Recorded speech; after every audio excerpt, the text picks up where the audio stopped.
everybody, and welcome to the latest edition of Knight's Report, brought to you by Smiths, Dave Gosher, Shane Knighty, Gary Lawless, Stormy Bonantoni. Great to have you with us here. Hope everyone is staying safe and healthy during this time of self-quarantine. We have a special guest right off the bat today, and we're curious to catch up and see what he's doing, because his wife had sent out a picture of, on the Instagram recently, I don't know if it's a power drill or a power screwdriver or whatever he was working, but Marc-Andre Fleury joining us. Flower, great to see you. And how have you been spending your time here? It looks like your wife's been putting you to work doing odd jobs around the house. Yeah, a little bit. Trying to make myself useful. But with having 3 kids at the house, it's never, no dull moment. Right before I call you guys, I was trying to get on the call, and then so my wife was putting the baby to sleep, and then the dog peed on the floor, and then on the little carpet. Then my daughter Estelle comes in with a computer. I don't understand on her homework, and then my other daughter Scout's yelling at me, "Daddy!" Like, jeez.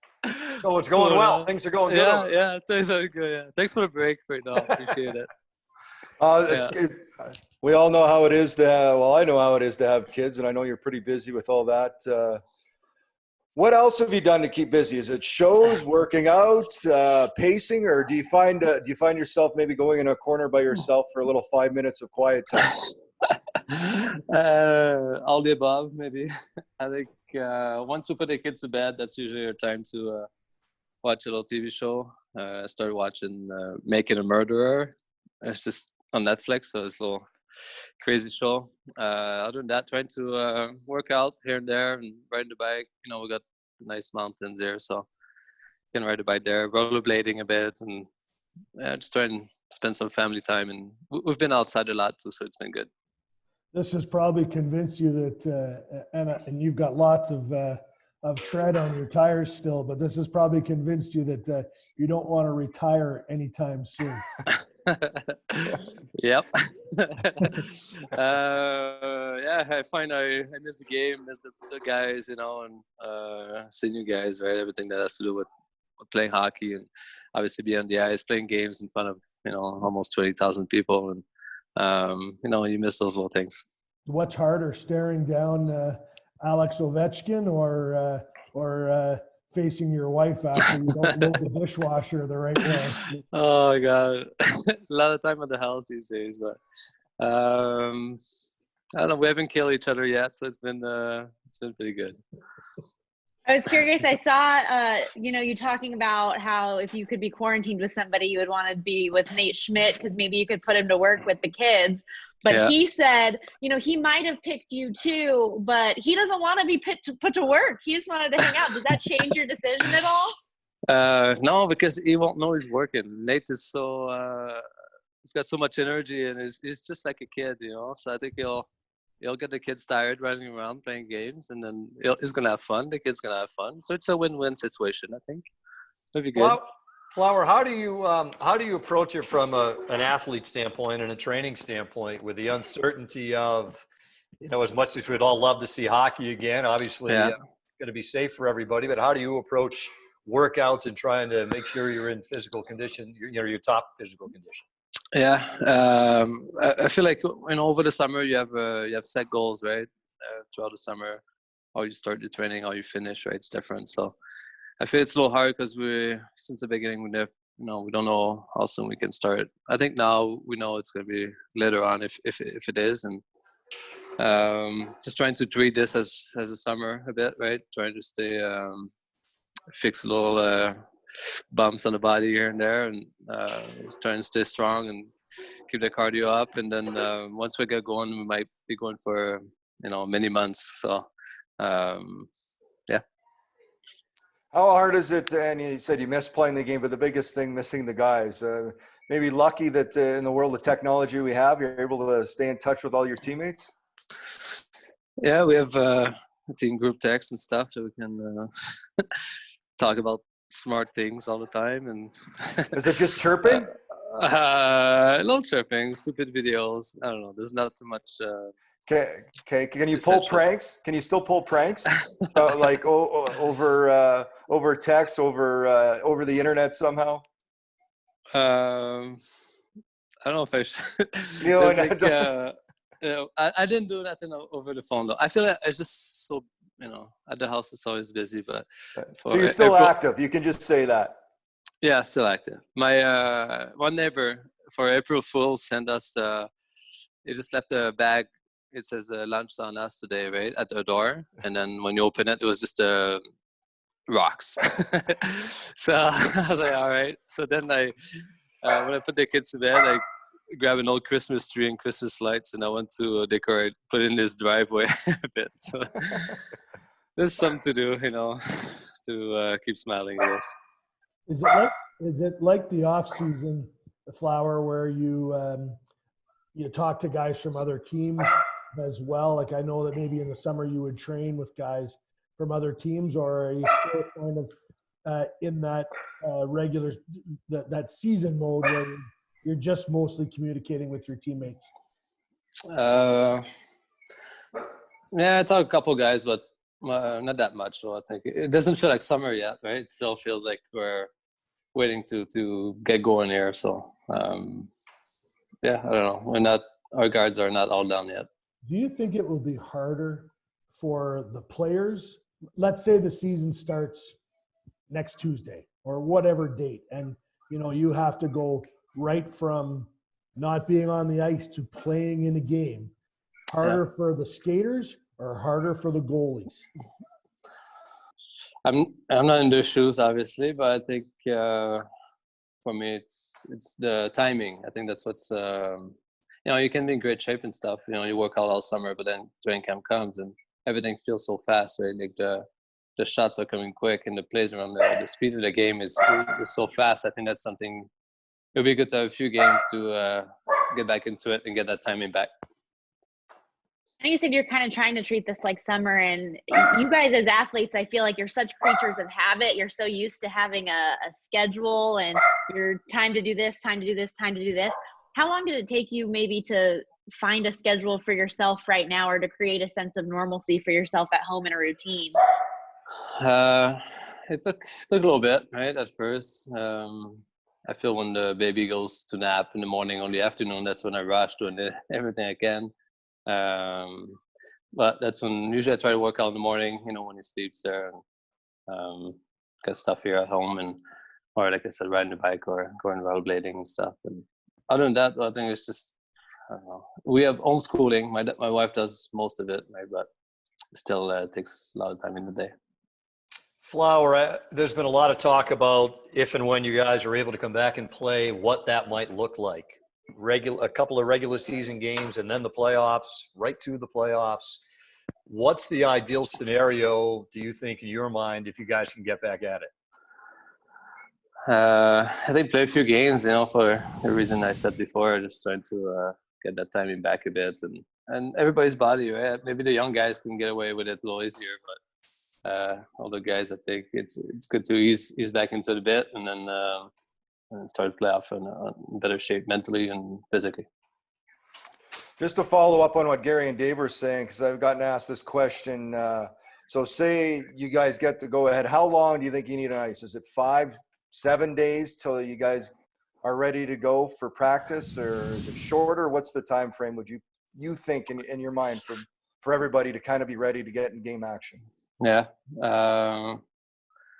I don't know. Tough to put a number on it. I think it depends how soon we start. If we start in June, if we start July, end of July, the longer you're off, I think maybe the longer you need a bit to skate. But I think like 10, 14 days. I don't know. I'm just throwing out there, but yeah, I guess we'll see what would help with. What you talk about missing the guys and being around the room, hockey wise, is it the competition that you miss most? Because I know that really drives you, and how do you satisfy that when it's when you're not playing the Sharks or the Kings or whoever else? How do you handle that? Yeah, no, you're right. I think it's one of the biggest things that you miss when you play. It's the compete and the challenges, right, that the other team brings to you. And right now we have little toys, just trying to throw balls into a little ball pit or into, I don't know. I got nothing, Gary. I'm just, yeah. I need I need a competition somewhere. I have nothing to sustain that compete anger, I guess. Is there anything, Flower, that you maybe didn't expect to miss that you do? I don't know. I feel like, yeah, I've been part of a few lockouts, a couple of lockouts. And, I knew that Gary talked about the compete is something that's, you can't find really that sort of thing anywhere else, right? And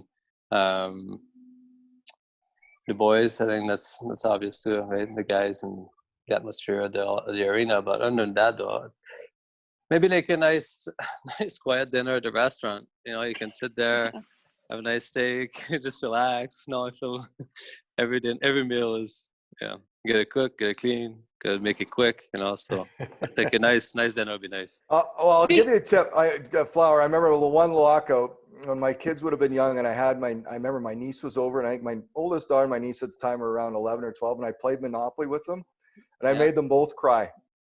I traded and took everything, so I wasn't allowed to play games with my kids. I forget what year that lockout was, but so don't get to that point. There's a line you can't cross. Gotta teach him a lesson, though, right? Go smart with the money. That's good. Hey, Flower, last one for you, and we certainly appreciate your time, but more of a comment, I guess, than a question, or maybe a little bit of both, but just a terrific gesture by you and financially, and a sizable one to help support, all those that work around T-Mobile Arena and the part-time staff and the game night staff and so many people that are involved. What led you to kind of make that decision yourself? And obviously Bill Foley and the Golden Knights put out a sizable donation to help people during these times. Yeah, I just wanted to help, right? I'm in a very fortunate position, and those are the people that we see at the rink every game, and they care about our team, they cheer for our team, and it's tough times, for everyone around the world right now, and if I can do a little bit to help a few people, then I'm happy about that. Well, Flower, thanks again so much for your time. It sounds like you have your hands full around the house, and that you're anxious to get back to that. But we miss you, to say the least. You don't want to talk about something else? Just keep me busy. This is a first, a player asking for. Nobody ever wants to spend this much time. That's the thing that you're surprised about missing, us. Yeah. Yes, right. You're in hard times. Well, Flower, we don't want to say goodbye, but we'll see you again, hopefully. Yeah. Hopefully soon, right? Okay, you bet. Thanks again. Bye. Bye. Mark. Stay safe. Bye. Well, our thanks again to Marc-Andre Fleury for joining us. That is a first for all of us, guys. Nobody ever wants to spend more time with us. And he's dealing with a lot there. The kids, the dog peeing on the floor, my own dog barking in the background, for heaven's sakes. But what a treat. We miss seeing everybody, but he'd be pretty high up on everyone's list. Why he's always one of the most popular, not only players, but humans out there he's so humble, he's so genuine, and that's what makes Marc-Andre Fleury special. I miss when we get on the plane, and in particular after a win, and he likes to stand outside on the what do they call the stairs that they bring up to the plane? I'm not sure, but stairs they bring up. Yeah, there's stairs. He'll stand at the stop and at the top, and often it'll be with Nate Schmidt, and I think he's trying to cool down a little bit more before he comes on, and then so we're always in our seats and getting comfortable, and then he'll come onto the plane, and so often he'll stop, and he's got a little jab for one of us or something funny to say, and I love it after he's had a shutout and not too many shots, and Dave gives him you could have had a smoke back there tonight, Flower. It was so easy, and he always he'll be, well, what about that save in the third period? It's one of the best guys we've ever been around and had a chance to work with. I love that he's keeping it fun and keeping it light too, like he always does with his little April Fool's tomfoolery and everything. But I'm kicking myself, Gary. One of the things that he built was a trampoline. You also built a trampoline. I wish I would have asked him about it. That's too funny. Yeah, well, We should have had a race because I wanted to see times. well, I was afraid to even have a beer while I was doing it because I would mess up the instructions. And then Shane told us about Shane tricked his dad and his brother into doing the whole thing. Hey, And Shane, I built 2 trampolines, so that was a playhouse I tricked them into. But I built 2 trampolines. So it depends on the style. You did the spring one, yeah. but there's the springless one, which is like a workout where you got to bend the rods underneath. That's the latest one, and I've built 2 of those and 1 of the others. So it's good. Well done, Gary. I'm jealous. I need a trampoline. You know what? The maximum weight per person on my trampoline is 250 pounds. So I'm working hard to get to it so I can get on it. I haven't been able to try it myself yet. Gary, what was the length of time for the building of the trampoline? Beer breaks aside, how long did it take you from start to finish? 2 hours and 30 minutes because I did stop for 1 beer, but then I was starting to lose light. It was going to get dark, so I had to kind of put the hammer down. But yeah, 2.5 hours from start to finish. And, that's great. My daughter helped me. Otherwise, I wouldn't have got it done. She's 9. And she'd watch me put a piece together, and then it's repetitive, right? If there's all these pieces, but she figured out how to do it, and boy, oh boy, did she go fast. Shout out to Lauren. That's awesome. There you go. I wouldn't even know where to start. It'd still be in the box. I'm not very handy, if you guys haven't noticed. I can't believe you're on this call. I know. The electronics is I'm not handy. It's a battle. It's a battle. I had a big project yesterday, and I got it done. So I'm good. Not a boy. Hey, so we wanted to kind of explore some different topics here today. And I guess it's an interesting one, we think, in terms of, we're all lucky enough to work in this sport and work in the NHL. Shane, and I guess we'll start with you. What was it about hockey? What made you fall in love with the game? Do you remember the first game maybe you saw or went to? Obviously, growing up in Canada, it's the national pastime, but what grabbed you about this sport? My school marks. No. Couldn't do anything else. No, you know what? I think, I grew up in a town of 3,500 people in small town Manitoba. And it was for whatever reason, from the first time I put on skates to the first game, it was ingrained in me.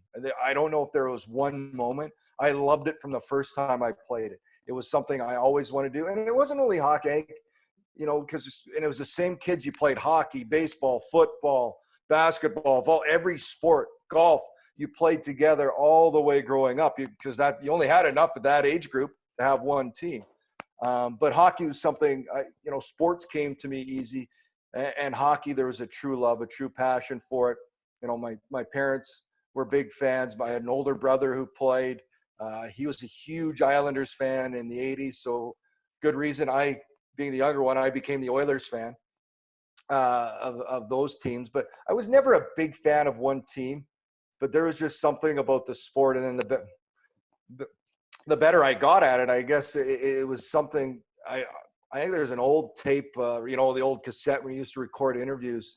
At 9 years old, I said, all I want to do is the NHL. So, that dream, that passion, the sport has been part of my life right from the first time I put skates on. Where is that cassette? Where's the 9-year-old interview with Shane Knighty? I don't know if it's still there. It's probably broken. I think a friend had it a while ago. Might have been. It's not in the Neepawa Sports Hall of Fame? No, there's no Neepawa Sports Hall. Okay. Not that I know of. Well, you should be in it. But it's the sport's my life. It always has been, and I joke at it. I'm not good at much else, so it's a good thing. Hockey and I get along. Yeah, you're not alone, Gary. I know you've had an interesting path, and certainly in your time as a sports writer before your current job, covered a lot of different things. But what was it about this game that led you to it all those years ago? Well, kind of the same as Shane, in the fact that the one thing that I could really do well from a young age was read, and I read everything about hockey. And I wasn't a very good player, but I played a ton. We had a rink at the top of the street. You'd take your skates to school in the morning. you'd skate on the rink for 15 minutes on the way to school. Then on the way home from school, you'd skate until somebody's mom said, come home for dinner. You'd go home for dinner, then you'd go back up and skate again. And, you'd figure I would have got good with all that skating, but I never did. I never was good enough to play rep. I always played church league. I played for St. Pete's. That's as high as it ever got for me. But I read everything about it, and we were close enough to Toronto that we got all the papers. I got to read Scott Young and Jim Proudfoot and Milt Donnell and I'm going to miss guys, Frank Orr, all the greats that worked for those Toronto papers. And I just loved how they saw the game and talked about the game. And when I decided I wasn't going to, my brother went to law school and that didn't look like any fun. So I went to journalism school, and I was talking to Wes McCauley the other day, and Wes was a player in the Colonial Hockey League in 1993. And that's the first job I had covering a team. And then I went to the IHL, and he went to the IHL, and then I went to the AHL. He went to the AHL, and then finally I got to start writing about the National Hockey League, and then that turned into other things, to broadcasting, radio, and television as well. So just like Shane, the only thing I could do was read and write. So I followed that. Stormy, it's interesting when you came on board before the season, I really enjoyed your line of, you said this was not a dream job for me as a kid because it didn't exist, right? I mean, there was no NHL team in Vegas, and now certainly they have one in a big way. But what were your early impressions, or when did hockey click into your brain?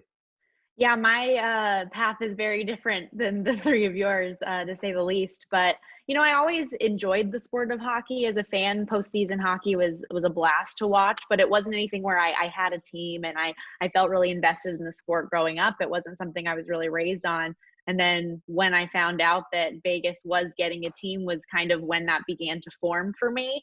And similar, I think, to a lot of Golden Knights fans, that first home game, when you're locked in, I get chills even just thinking about it right now, and that speech. And I was all in and invested in this team. And I learned so much about the game through watching you guys on TV, telling the stories and calling the games.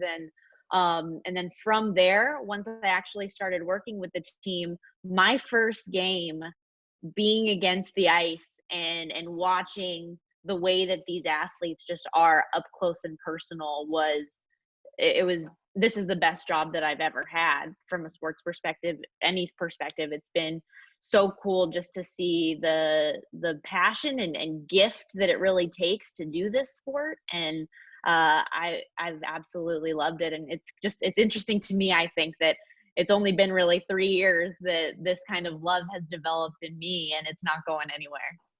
Well, what about you, Dave? No, I was just going to say real quick, Gary, Stormy, every job has its drawbacks. Working with us would be a drawback of this, but that notwithstanding. Oh, yeah. I mean, at least You can't have everything. That's exactly right. No, Gary, for me, it was, and kind of similar to you and Shane, grew up with it in New England and Rhode Island, and about 45 miles south of Boston.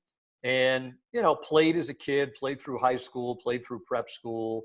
And then my sophomore year, went to Boston University, and my sophomore year was, I had this thought of, I had a kid that I grew up with that had gone to BU, got a scholarship to play at BU, but obviously was much better than me. And I thought, well, maybe I could walk on, or, well, we're fine. They didn't need me. It's like, go try to walk on the Duke basketball team. We're good. We're fine. Thank you.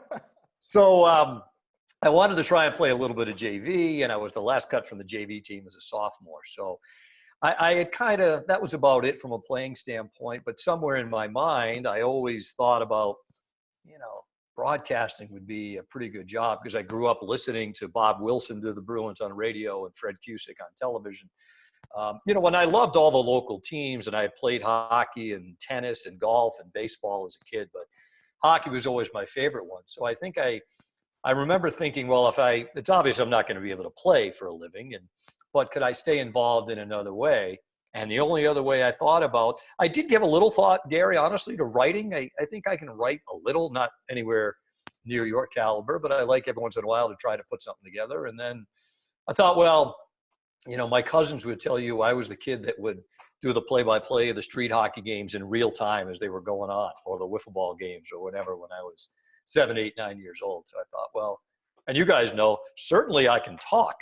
So why not, you know, try to explore that field? But I don't know, it gets in your DNA, right? It gets in your bloodstream. And I think once it's in it, it's in there forever. So I think probably like you three, I can't imagine doing anything else. And as Shane, as you and I always say, I'm not really qualified to do much else either. So I'm lucky I've been able to do this for a bunch of years.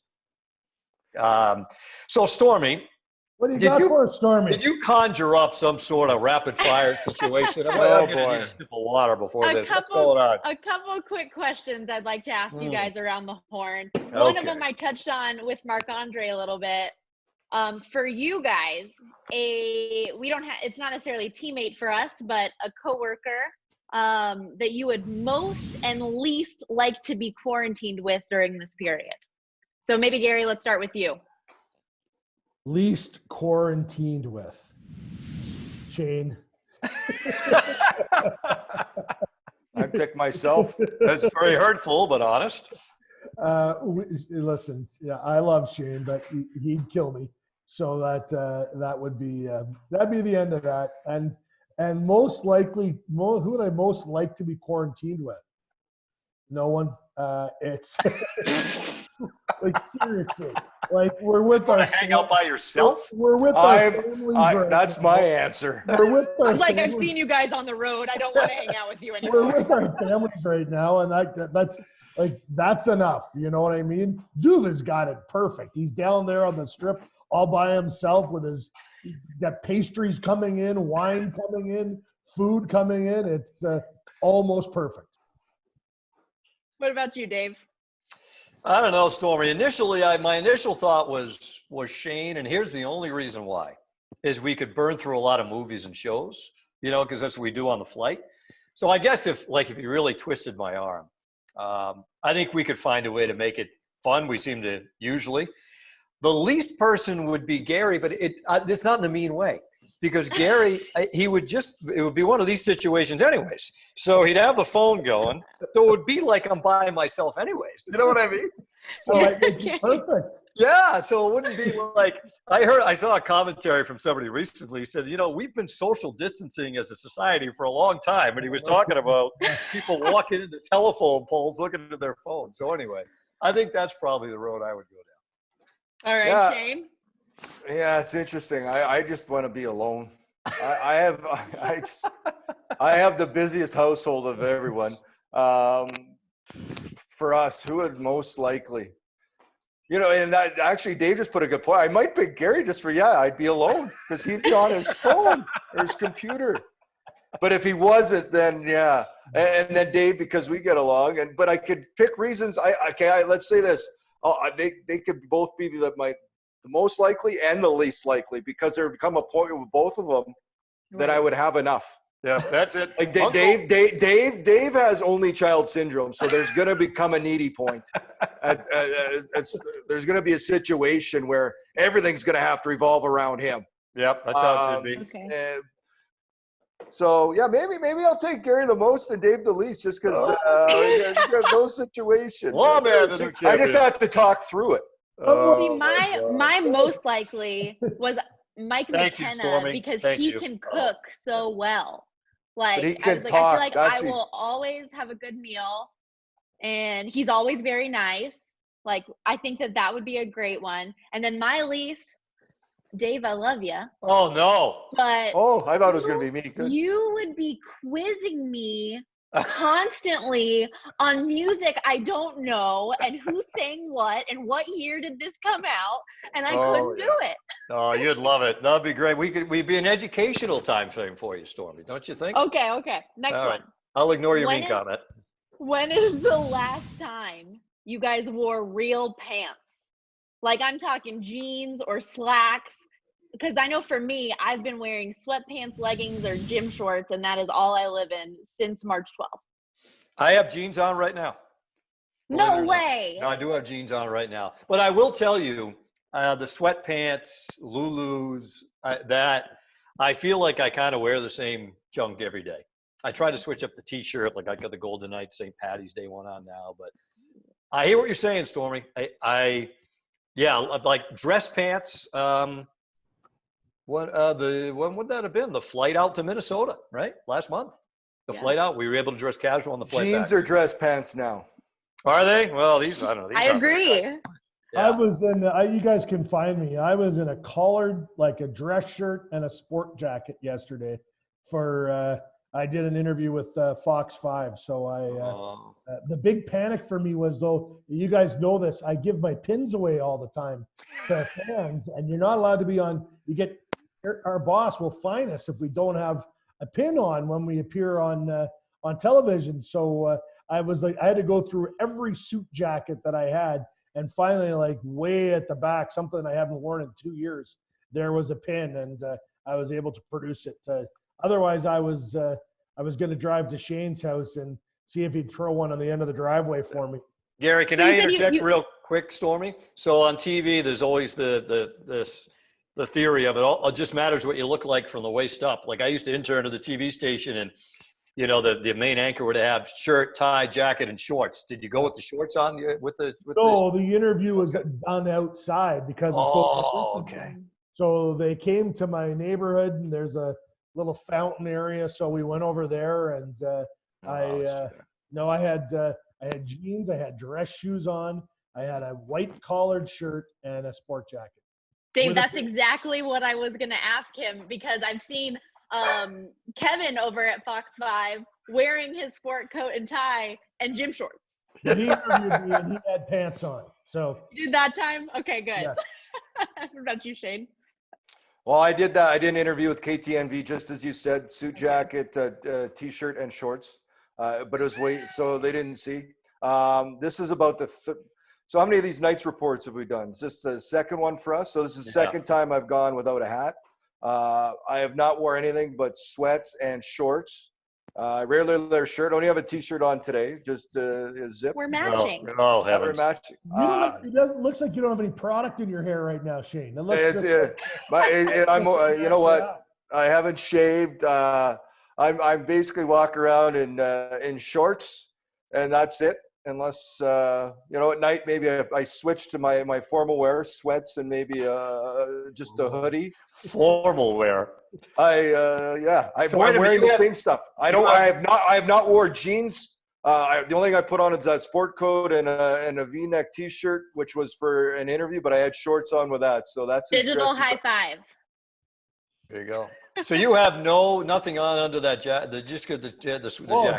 Dave, No, Shane, we're good. We're good. Too far. No, we're good. I don't want to see it. I'm just clarifying. The best promo Shane ever did was him getting up from behind the desk, and he was in his underwear. Yeah. That's still very popular. That one gets a lot of rotation. Who hasn't seen Shane in his underwear around the valley? The other one was Shane. This made me think of, unfortunately, is the night the Bruins won the Stanley Cup. And left Rogers Arena in Vancouver in his suit jacket, no shirt, no tie. Well, he had pants on, but just the suit jacket. What a sight that was. I got to dig up that picture. Yeah, I've got it somewhere. All right, guys. Last one really, really quickly, going around the horn one more time. Outside of hockey and work, the thing that you are most looking forward to once this thing is over? Lobby bar with Shane, Dave, Dan, Stormy, Alyssa, Sage, our first VGK fam cocktail session together on the road. Love it. That's a good one. I'll take any bar. any bar that would have any bar, any people. Yeah. Yes. I just think that's probably the biggest thing for me too, Stormy, is just social.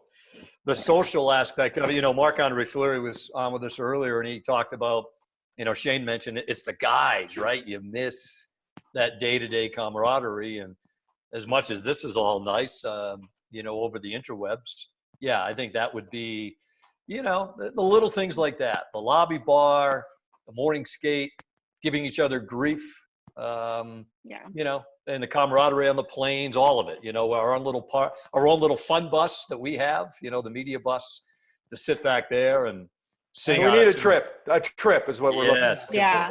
I Yes. can't wait for Shane to get to the room keys before me and take my room key out. Some of the others, like I actually. Why do you guys always blame me? Because you're it's the you. culprit. Because you're the Because sheriff. it's always you. Yeah, allegedly. Allegedly. Walks like a duck, quacks like a duck. It's a duck. That's all you got, Stormy? Those are good Yep. ones. Very That's good. Good all. job, Stormy. Well, guys, great to do another one of these here. Night Report brought to you by Smith's. Everyone stay safe, stay healthy. We'll do one again and talk to everyone again real soon. Take care.